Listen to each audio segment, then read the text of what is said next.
مثلا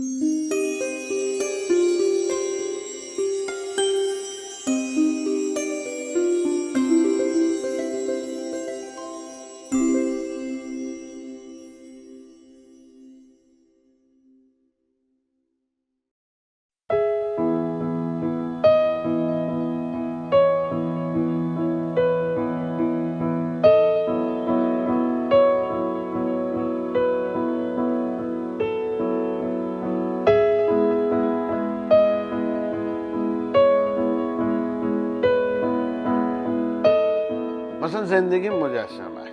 من همیشه نگاهم این بوده، هیچ وقت فرصتی رو عدس ندادم، چون هیچ تضمینی وجود نداره که شما نمیتونی بگی این دوره برای کار آرتمه، این دوره برای خانواده‌مه. همش با هم. من با خانواده‌ام میرم مسافرت، با هم شاپینگ هم میریم، موزه هم میریم، گالری هم میریم، نمایشگاه هم میریم، نمیدونم رستوران هم میریم.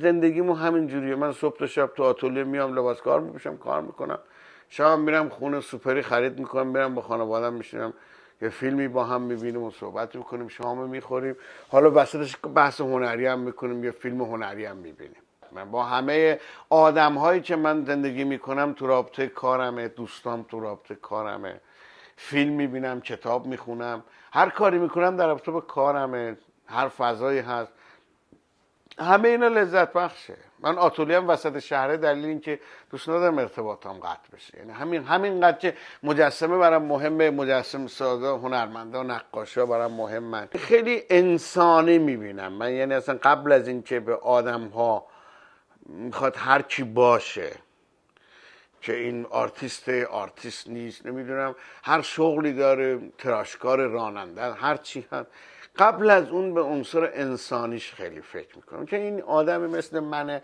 خانواده داره، زن داره، بچه داره، پدره، دغدغه داره، قرض داره. این نگاه هم اول انسانه، کاملا انسانی. بعد که اگر بتونم باش اخت بشم حالا چیزای دیگه است. همیشه با همکارم میگم که خب شما هر چی هست انشالله بریم مریخ هم نمایشگاه بذاریم، ولی بیا با هم یه چایی بخوریم، حالی بکنیم. این برام مهمتره.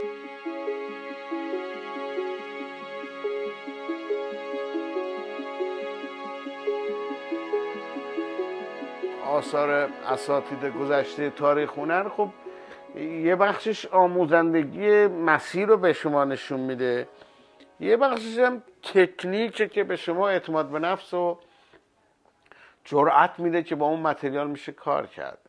نگاه اینجوریه دیگه، بقیهش دیگه تأثیر دیگه نمیتونه داشته. بعدش دیگه بخواید دیگه میشه کپی، یه بحث دیگه است. ولی این که شما این آدم تونسته این مفهوم و با این متریال و این احساس رو با این متریال نشون بده، خب اون یه الگوی خوب. من همیشه اینجوری نگاه کردم، سعی کردم از همه اساتید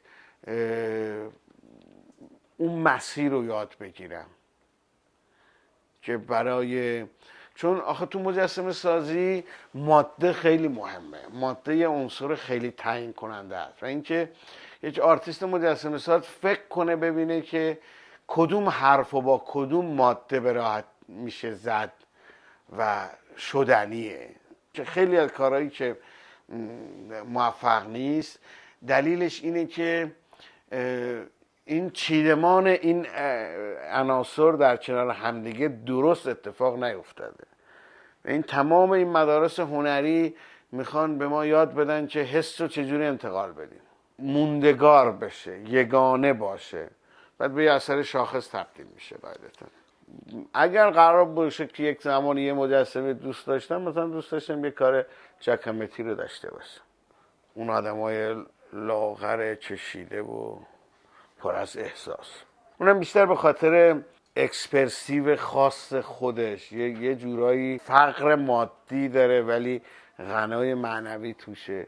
دوست دارم. مثلا من سعی میکنم درست ترین شکل که باید انجام بدم. حالا این درست ترینم از نظر شخص من، اندازه سوادم، اندازه تربیت خانوادگیم، اندازه ذاتم، اندازه شعورم، هر چی هست فکر میکنم که چی درسته و سعی میکنم درستترین راه انتخاب کنم، بهترین، سالمترین و دقیق ترین و همه این چیزهایی که فکر میکنم درسته اون کارو بکنم.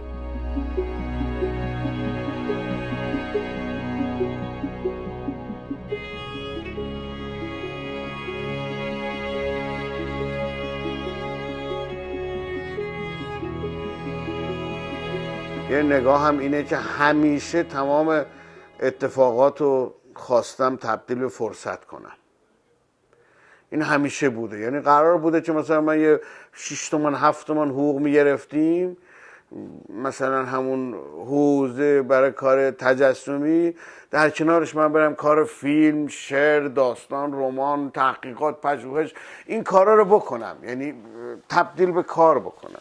یا یه کار سفارشی میگرفتم، یاد میگرفتم، سعی میکردم اونو بیارم تو آرتم، یه مجموعه‌ای بسازم با اون چیزی که یاد گرفتم یا اون متریال جدیدی که پیدا کردم. همیشه هنوزم بهش اعتقاد دارم، بیشتر از کلاس و بیشتر از دانشکده و مدرسه و اینا، بیشتر آدم از بحث یاد میگیره.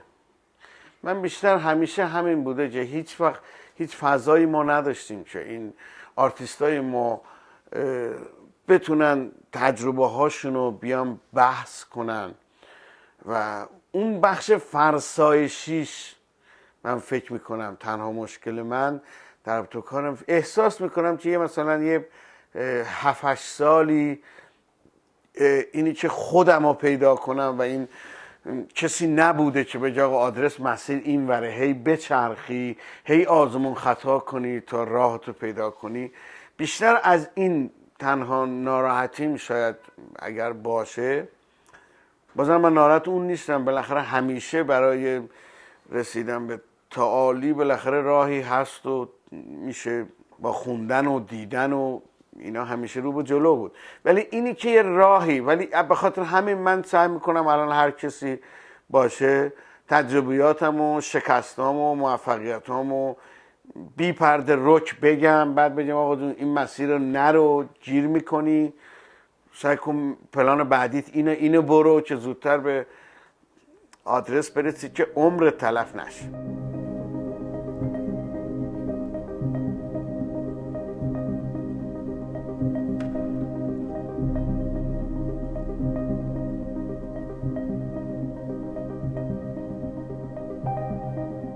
ما یه استادی داشتیم تو هنرستان، خیلی استاد درجه یکی بود، از اونایی بود که امپرسیونیست رو خیلی خوب فهمیده بود، آدم باشعوری بود. بعد میرفت تو دهات آذربایجان، از روستایی ها دهاتی ها کار میکرد، مثلا گاو و خونه روستایی، و خیلی با یه نگاه خیلی کاملا امپرسیونیستی. بعد تو هر دیتیل ریز کاراش مثلا صدها رنگ شما میدیدی، خیلی آدم باشعوری بود، تو نقاشی بود. بعد این یک دوره خاصی تبریز آخه خودش یه مکتب نقاشی داره که پرتغال و فرش و فلان اینا، یه دوره همه این کارا رو تعطیل کرد، چسبید به این کارهای بازاری و صادرات میکردم به ترکیه و باجالانلو اینا بودم تو تبریز، همین میوه و چاقو و هندونه و این تیپ کارا اساسا. گفتم استاد حیف شما نی این همه وقت طرف.